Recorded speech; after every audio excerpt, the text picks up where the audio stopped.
नमस्कार, बहुत स्वागत आपका इस बुलेटिन में। मैं हूं आपके साथ अवंतिका श्रीवास्तव। करेंगे तमाम बड़ी खबरों का और सबसे पहले कांकेर का जिक्र करेंगे, जहां शहर में भालू के पहुंचने से एक बार फिर से हड़कंप मचा हुआ है। कांकेर के एकता नगर में इस बार भालू देखा गया। भालू के घूमने का वीडियो भी अब लगातार वायरल हो रहा है, जिस वजह से लोग अब काफी चिंता में है। रहवासी क्षेत्र है और इस बीच भालू की आमद लगातार देखने को मिलती है कांकेर जिले में।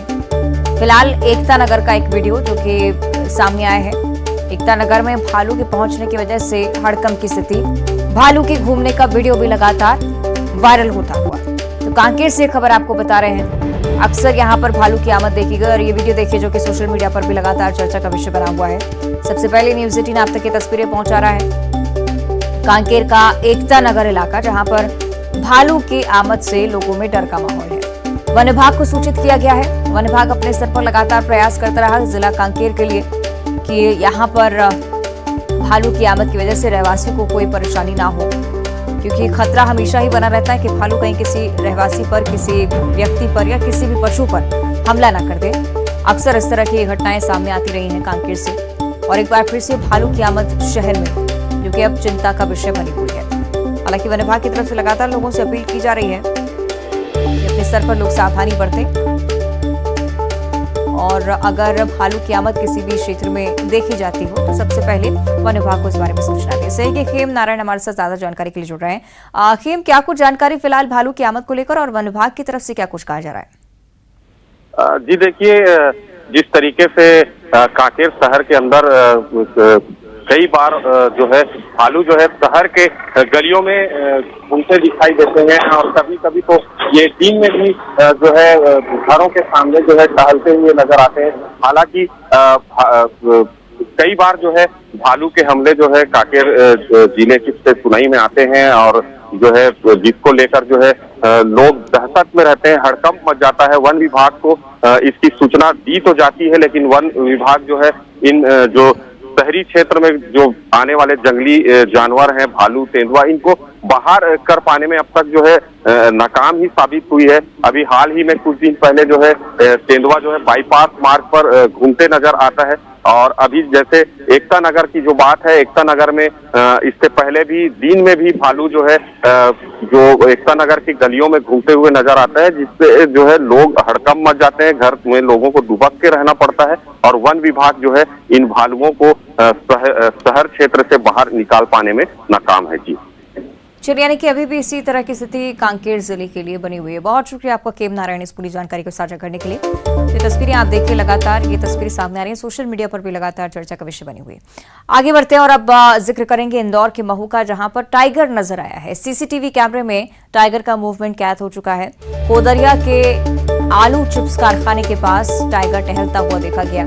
सामने आने के बाद इस वीडियो के मजदूरों में भी दहशत का माहौल है। ड्रोन से सर्चिंग भी की जा रही है। पिंजरे भी जगह जगह लगाए गए हैं, जिससे इस टाइगर को जल्द से जल्द पकड़ा जा सके। वन विभाग की टीम भी अलर्ट मोड पर काम कर रही है। बाघ पर नजर रखने के लिए 4 ट्रैप कैमरे यहां पर लगाए गए हैं। आर्मी वॉर कॉलेज में 3 पिंजरे भी लगाए गए हैं, क्योंकि इससे पहले आर्मी वॉर कॉलेज के पास ही बाघ की आमद देखी गई थी, लेकिन अब बाघ का मूवमेंट इस क्षेत्र में देखा जा रहा है। इस वजह से लोगों में भी डर का माहौल है और अलर्ट भी जारी हो चुका है।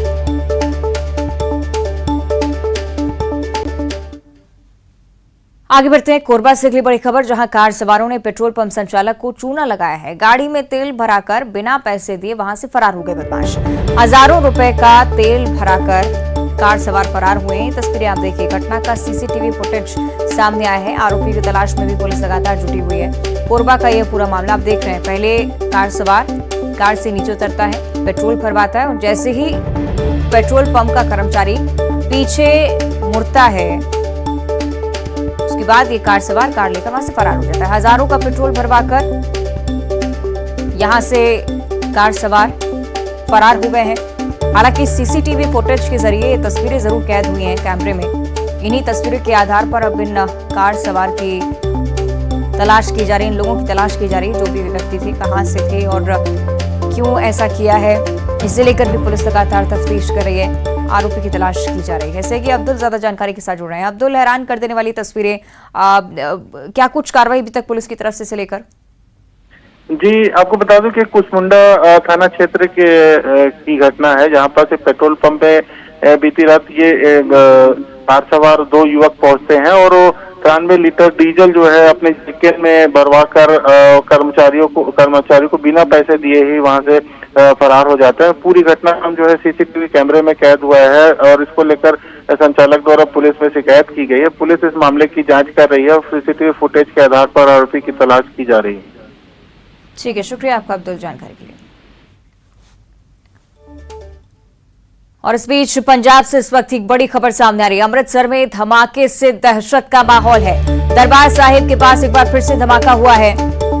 लंगर हॉल और श्री गुरु रामदास जी सराय के पास ये धमाका अमृतसर गोल्डन टेम्पल के पास 6 दिन में तीसरे धमाके की एक घटना है। अमृतसर की पुलिस कमिश्नर नौनिहाल सिंह मौके पर पहुंचे हैं। श्री गुरु रामजी दास सराय को खाली करवाया गया है। इस क्षेत्र को सील कर दिया गया है। धमाके वाली जगह को सील करने की कार्रवाई और धमाके से कोई भी जानमाल का फिलहाल तो नुकसान नहीं है, लेकिन आगे खतरे की आशंका लगातार बनी हुई है। इस वजह से पुलिस की तैनाती चप्पे चप्पे पर। पुलिस ने मौके से 2 लोगों को हिरासत में लिया है। सूत्रों के हवाले से जानकारी। अमृतसर में 11 बजे प्रेस कॉन्फ्रेंस भी करेंगे डीजीपी अमन भारद्वाज। उनकी तरफ से कहा जाएगा क्या कुछ सूचना इस धमाके से जुड़ी हुई अभी तक सामने आ पाई है, क्योंकि लगातार तीसरी बार इस तरह की घटना यहां पर हो रही है। पुलिस की तरफ से क्या कुछ कार्रवाई, डीआईजी इस पर क्या कुछ कर रहे हैं, किस तरह की कार्रवाई जमीनी स्तर पर हो रही है, इसे लेकर भी प्रेस कॉन्फ्रेंस में जानकारी दी जा सकती है। ये दरबार साहिब में तीसरी बार इस तरह से बम धमाका और इस वजह से आसपास क्षेत्रों में भी दहशत का माहौल है। हालांकि इस क्षेत्र को खाली कराया जा चुका है।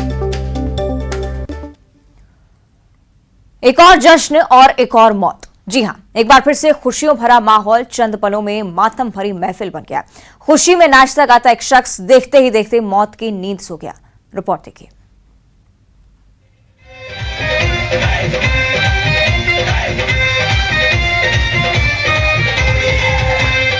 बीते कुछ वक्त से तमाम ऐसे वीडियो सामने आ रहे हैं जिनमें अचानक ही किसी भी शख्स की मौत हो जाती है।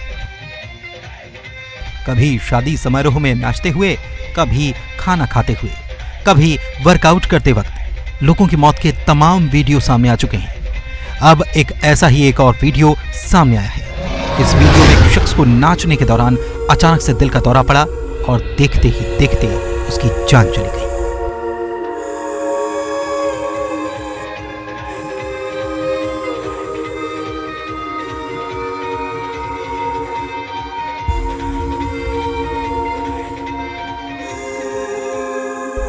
यह घटना बालोद की है। मौका था शादी समारोह का। हर ओर खुशियों भरा माहौल था। शादी में दुल्हन के चाचा भी आए थे। बीएसपी में असिस्टेंट मैनेजर चाचा अपनी भतीजी की शादी से बेहद खुश थे। इस दौरान वो सभी के साथ डांस करने लगे, लेकिन स्टेज पर नाचते नाचते कब मौत आ गई किसी को पता ही नहीं चला। वो नाचते नाचते लड़खड़ाए और जमीन का सहारा लेने की कोशिश करने लगे।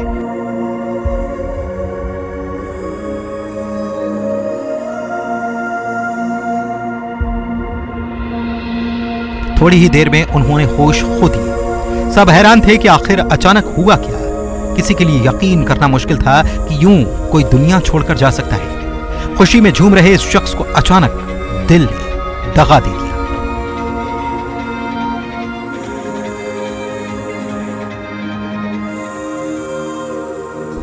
बीते कुछ समय से इस तरह की घटनाएं बढ़ी हैं। एक के बाद एक ऐसे कई वीडियो सामने आए जिनमें किसी शादी या जश्न के दौरान नाचता गाता कोई शख्स अचानक गिरकर मौत के आगोश में चला जाता है।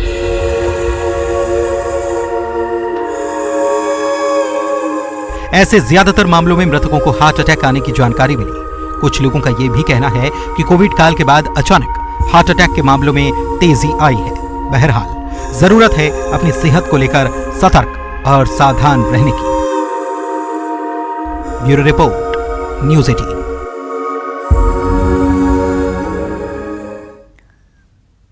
और इधर उज्जैन में सड़क हादसे का एक दिल दहला देने वाला वीडियो सामने आया है। कार ने बाइक को टक्कर मार दी और टक्कर के बाद बाइक सवार हवा में उछल गए। एक युवक की मौत हो गई जबकि दूसरे की हालत गंभीर बनी हुई है। कार सवार घटना के तुरंत बाद फरार हो गया। देवास रोड के नागचीरी थाना इलाके की पूरी घटना है और इधर पुलिस फरार कार चालक की तलाश में जुटी हुई है। तस्वीरें आप देखिए हादसे की। काफी तेज रफ्तार में कार चालक ड्राइव कर रहा था। दूसरी ओर से बाइक सवार आ रहे थे और इतनी भीषण टक्कर कि दोनों बाइक सवार हवा में उछले और उसके बाद गंभीर हालत में एक व्यक्ति को अस्पताल में भर्ती कराया गया, जबकि दूसरे व्यक्ति की घटनास्थल पर ही मौत हो गई।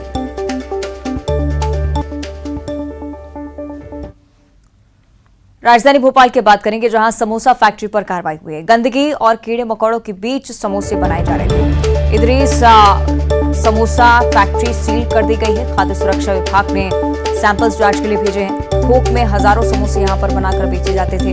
3 रुपए की दर से यहां पर समोसे बेचे जा रहे थे। रेलवे स्टेशन और आसपास भी दूषित समोसे सप्लाई किए जाते थे और इस वजह से लोगों के स्वास्थ्य को लेकर चिंताजनक होता गया पूरा मामला।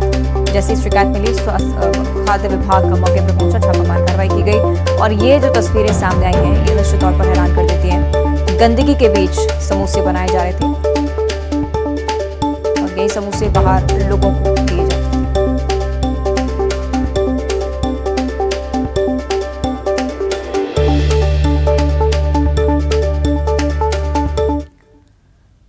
और मणिपुर की बात करेंगे, जहां पर मध्य प्रदेश के कई छात्र फंसे हुए थे, उन्हें अब सफलतापूर्वक इंदौर पहुंचाया गया है। इंदौर एयरपोर्ट पर सांसद शंकर लालवानी ने छात्रों की अगवानी की। इधर मणिपुर से 23 छात्रों को पहले कोलकाता लाया गया था और उसके बाद उन्हें इंदौर पहुंचाया गया। सरकार ने छात्रों के खाने पीने रहने की खास व्यवस्थाएं की थी। प्रशासन ने एक एक छात्र के बारे में जाना, उनसे बातचीत की। जो छात्र घर जाना चाहते थे उनकी बस की व्यवस्था भी की गई है और जो लोग रुकना चाहते थे वो वहीं फिलहाल ठहरे हुए हैं।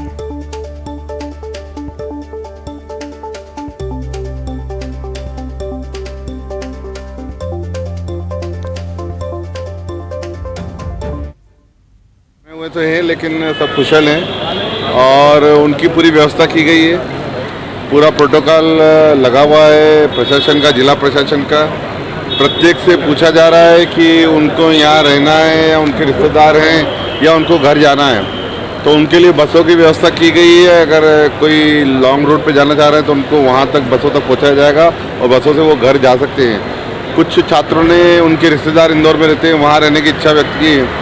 कुछ छात्रों ने सागर के हैं, उनको सागर की गाड़ी में उठाएंगे। दूर दराज की जो हैं उनको हम प्रयास करेंगे कि जो स्लीपर कोच है या वो है। लेकिन हमने भी यहाँ पर होटल में व्यवस्था की है। हमने भी उनसे कहा है कि अगर आप रात को यहाँ रुकना चाहें तो यहाँ रुक सकते हैं, उनके लिए पूरी व्यवस्था है। अभी वो सामान आइडेंटिफाई कर रहे हैं और उनके पास भोजन के पैकेट भी हैं। वो चाहे तो भोजन यहाँ पर भी कर सकते हैं, VIP लॉन्च में उनकी पूरी व्यवस्था है, और चाहे तो बस में भी कर सकते हैं, चाहे तो होटल में भी कर सकते हैं। उनको हमने फ्री छोड़ा है और जिला प्रशासन के प्रोटोकॉल अधिकारी प्रत्येक एक की चिंता कर रहे हैं। जिनको अपने गंतव्य स्थल तक जाना है वो जाने की पूरी सुविधा दे रहे हैं। अच्छा, CM के क्या निर्देश हैं? माननीय मुख्यमंत्री जी ने कहा था इन सब की चिंता होना चाहिए और सकुशल घर पहुँचे, उसके लिए आज हम यहाँ पर आए हैं। पूरा जिला प्रशासन लगा हुआ है, पुलिस प्रशासन लगा हुआ है। मध्य प्रदेश के कितने बच्चे हैं? ठीक है, अभी तो 23 आए हैं और मुझे लगता है कि एक था जो नागपुर से था, वो कोलकाता से नागपुर निकल गया, बाकी सब मध्य प्रदेश के। और अब बात करेंगे जगदलपुर की, जहां जिला प्रशासन की बड़ी कार्रवाई देखने को मिली है। दूध और मिठाई दुकानदारों पर 18 लाख का जुर्माना लगाया गया है। जांच के दौरान अमानक पाए गए थे दूध और मिठाई। बस्तर के अलग अलग दुकानदारों को नोटिस इसके लिए दिया गया। दुकानदारों को जुर्माना देने का आदेश अब जारी हो चुका है। जिला प्रशासन की बड़ी कार्रवाई, एक साथ 18 लाख रुपए का जुर्माना लगाया गया। और अब पेंड्रा से अगली बड़ी खबर, जहां जिले में धड़ल्ले से पेड़ों की अवैध कटाई चल रही है। बेशकीमती पेड़ों की धड़ल्ले से कटाई की जा रही है। मरवाही के धनपुर बीट में बड़ी संख्या में पेड़ काटे गए हैं। वन विभाग निर्माण कार्य में व्यस्त है। शिकायत के बाद भी वन विभाग की तरफ से कोई कार्रवाई नहीं हो रही। पेंड्रा से बड़ी खबर। आगे बढ़ते बात करेंगे छत्तीसगढ़ में कोरोना की स्थिति को लेकर। 24 घंटे में कोरोना के 72 नए मरीजों की पुष्टि हुई है। औसत 2.2% पॉजिटिविटी दर रह चुकी है, जो कि एक अच्छी खबर है। राज्य में कुल एक्टिव केस 599 है। 24 घंटे में 160 मरीज डिस्चार्ज भी हुए हैं ठीक होकर। 18 जिलों में कोरोना के एक्टिव मामले फिलहाल हैं। रायपुर में सबसे ज्यादा 18 कोरोना पॉजिटिव मरीजों की पुष्टि।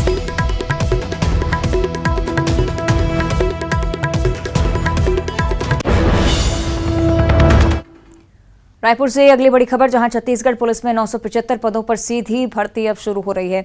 26, 27 और 29 मई को मुख्य लिखित परीक्षा होने वाली है। 18 मई को व्यापम की वेबसाइट पर प्रवेश पत्र आपको मिल जाएगा। रायपुर, बिलासपुर, दुर्ग, जगदलपुर, अंबिकापुर में परीक्षा होगी। 5 जिले 18 मई को व्यापम से एडमिट कार्ड आप डाउनलोड कर सकते हैं। 26, 27 और 29 मई को मुख्य लिखित परीक्षा होगी।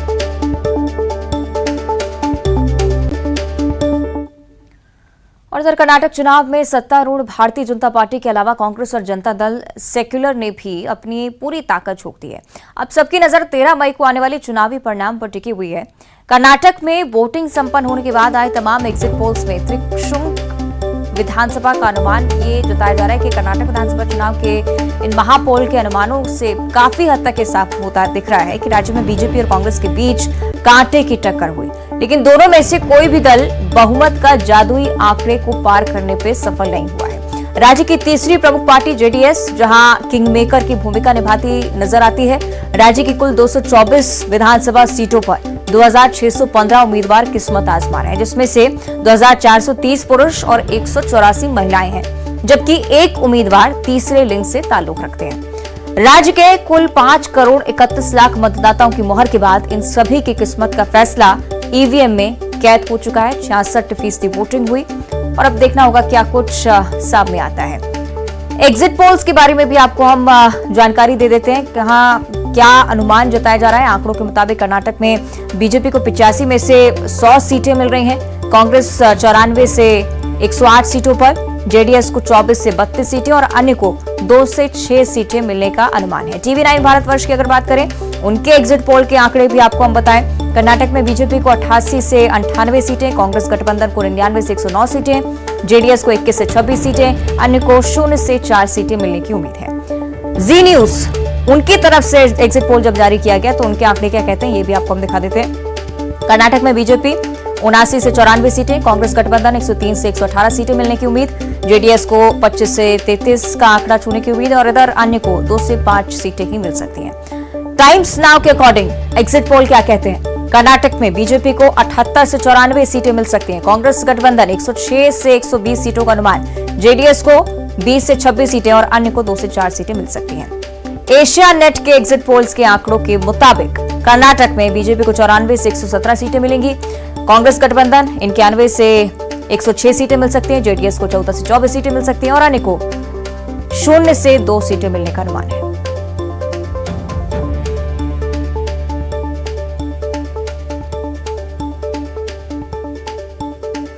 कर्नाटक चुनाव को लेकर ये जो आंकड़े सामने आए हैं, अलग अलग एग्जिट पोल्स की हमने स्थिति भी आपको समझाई है, लेकिन जमीनी स्तर पर कर्नाटक की जनता क्या सोचती है, क्या है उसके मन में, ये तो फिलहाल ईवीएम में कैद हो चुका है। 66% मतदान हुआ है।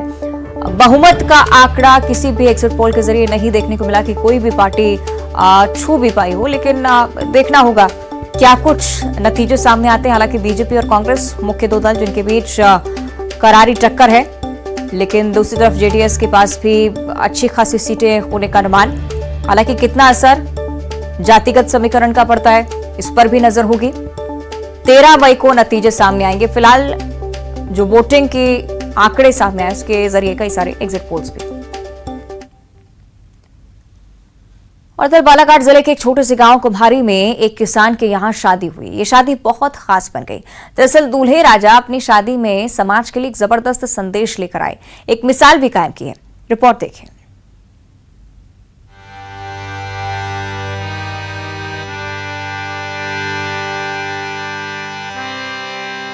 एक कदम दहेज प्रथा के खिलाफ। आप सभी जानते हैं कि दहेज प्रथा समाज के लिए चिंता का विषय है, फिर भी इसका रूप निरंतर बढ़ता जा रहा है। परिणाम स्वरूप आज भी लाखों परिवार इसके कारण तकलीफ से जूझ रहे हैं। अतः आप सभी इसका विरोध करें, दहेज प्रथा बंद करें। मैं इसका विरोध करता हूं। शादी के कार्ड पर लिखा यह संदेश महज एक संदेश नहीं, बल्कि उन दहेज लोभियों की गाल पर तमाचा है जो दहेज की लालच में जान लेने में भी गुरेज नहीं करते।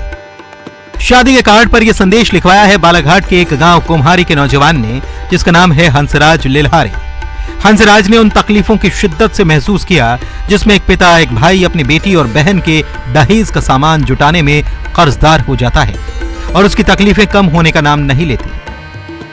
मैंने कुछ ऐसे परिवार देखे थे। यहाँ तक कि मेरा काम आरओ का है। मैं अर्चना इंटरप्राइजेस बालाघाट में काम करता हूँ, तो मेरा डोर टू डोर का काम है। तो मैंने ऐसे कई परिवार को मैंने देखा, इस चीज़ से काफ़ी दुखी रहते थे वो। लेकिन इसको क्या है, प्रथा के रूप में कि भाई काफ़ी दिनों से चलते आ रही है, तो ये सब गलत है। काफ़ी मेरा विरोध भी हुआ, लेकिन मैंने ठान लिया था कि एक बार मैं करूँगा ही ऐसा। कहानी कुछ ऐसी है कि कुम्हारी गांव निवासी चोबेलाल लेरहारे के बेटे हंसराज की शादी लाल बर्रा के सेलवा के रहने वाले स्वर्गीय प्रताप लाल डेहरे की बेटी रोशनी के साथ तय हुई। हंसराज ने पहले ही तय कर लिया था कि वो शादी में दहेज के नाम पर कुछ नहीं लेंगे। उन्होंने जब ये बात बताई तो समाज में विरोध हो गया, क्योंकि लोगों का कहना था कि ये तो एक प्रथा है, लेकिन उन्होंने अपने परिवार को किसी तरह से मनाया। फिर क्या था, हंसराज ने रोशनी के साथ 7 फेरे लिए। अब तो रोशनी भी हंसराज जैसा हस्बैंड पाकर बेहद खुश हैं। हाँ, मैं इस चीज़ से संतुष्ट हूँ, क्योंकि ऐसे कई लाखों परिवार है जो लड़कियां दहेज तो ले जाती है, लेकिन उसकी कोई गारंटी नहीं रहती कि वो खुश रह पाएगी या नहीं। लेकिन मैं इस चीज़ से बहुत खुश हूँ कि मुझे नसीब से ऐसा मतलब हस्बैंड मिला है कि वो इस दहेज प्रथा का विरोध करते हैं, और मैं भी सहमत हूँ इस चीज़ से। हंसराज लेलहारे ऑटो रिपेयर का काम करते हैं। उनके फैसले से उनके परिजन बेहद खुश हैं कि उनके बेटे ने समाज के लिए मिसाल कायम की है। हमको बहुत अच्छा लग रहा है, और ऐसा कईयों परिवार है जो बेघर हो जाते हैं, और माँ बाप जो पूरे जीवन भर में लड़की के लिए देते हैं दहेज, मगर वो भी पूरा नहीं पाते। इसलिए समाज को जागरूक होना चाहिए और दहेज प्रथा बंद करना चाहिए। यूं तो मिसाल सब कायम करना चाहते हैं, लेकिन मिसाल कायम करना सबके बूते की बात होती नहीं है। हंसराज की तरह बिरले ही होते हैं जो समाज में मिसाल कायम कर जाते हैं। श्रीनिवास चौधरी, न्यूज़ 18, बालाघाट।